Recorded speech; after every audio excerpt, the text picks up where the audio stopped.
Here in the Northern Hemisphere, we're entering the fall season, and with that, you have the classic fall things. Cooling temperatures, the leaves changing and falling off the trees, and pumpkin spice flavored pretty much everything. Unfortunately, the fall also brings illness and disease, in particular the flu season, which tends to peak as fall turns into winter. However, not even the most annually prevalent and widespread virus of the modern times holds a candle to the level of sickness of this Thomas the Tank Engine stunt video right here.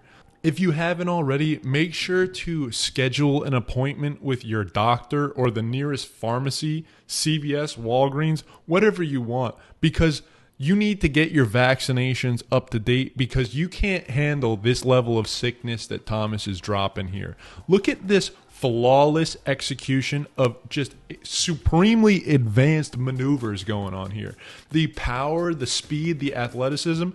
He plows through this wall of bricks right here like it's some Jet Puff marshmallows. Just easy peasy lemon squeezy. No resistance at all and lands perfectly with full control, 10 out of 10 on the other side. And if you thought that was nutty, we're just getting started. Take a look at this barrel roll here. Even Slippy from Star Fox 64 is left speechless in the presence of Big Tommy T.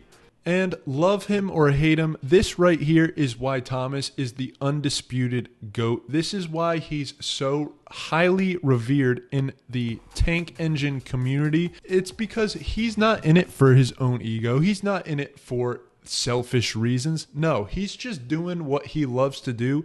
And whether it's teammates, rivals, whoever it may be, he gets everybody involved in the process. And right here, he demonstrates that motto perfectly by getting one of his most vicious competitors and rivals in on the party. This right here is none other than Marty Maroon. And if you are the uninitiated, the uncultured, or have been living under a rock for the past 35 years, this is one of Thomas's fiercest competitors, probably best known for his underhanded antics back in the 1993 TEC, the Tank Engine Consortium. But as you can see here, that's just water under the bridge that Thomas previously knocked over. And look at this one right here. This one's straight out of your high school science textbook. Back in 1951, when Watson and Crick discovered the double helix structure of DNA, this is Thomas and Marty putting the big D in deoxyribonucleic acid. Look at that double helix movement, flawless technique, flawless performance. They're going up and down afterwards. And what you're privy to witnessing on film right here is Thomas's signature doubles partner move, the juice the caboose.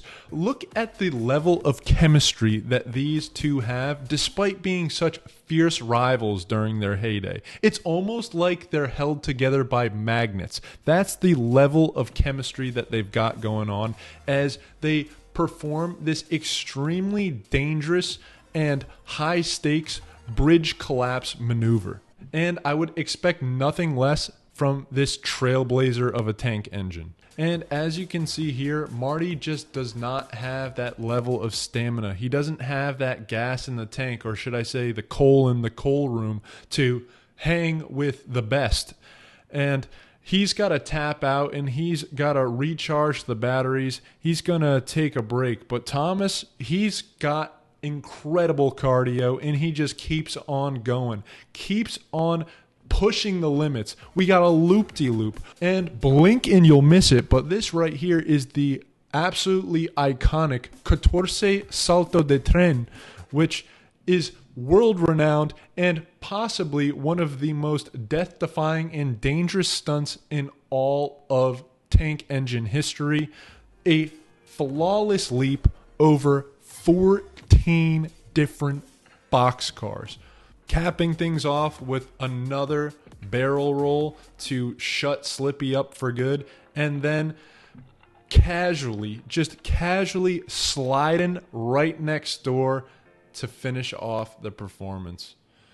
Take a bow, take a break, take whatever time you need to rest up and re-grease those wheels for another world-class performance, because I'll just be spamming this one on repeat until the next one drops. Thomas, I'd just like to thank you for all you've done, all the entertainment you've provided, and someday I hope to be able to show my kids just a sliver of what it was like to live during the greatest era of such a showman. Thanks for tuning on in. We'll catch you next time. Adios, amigos.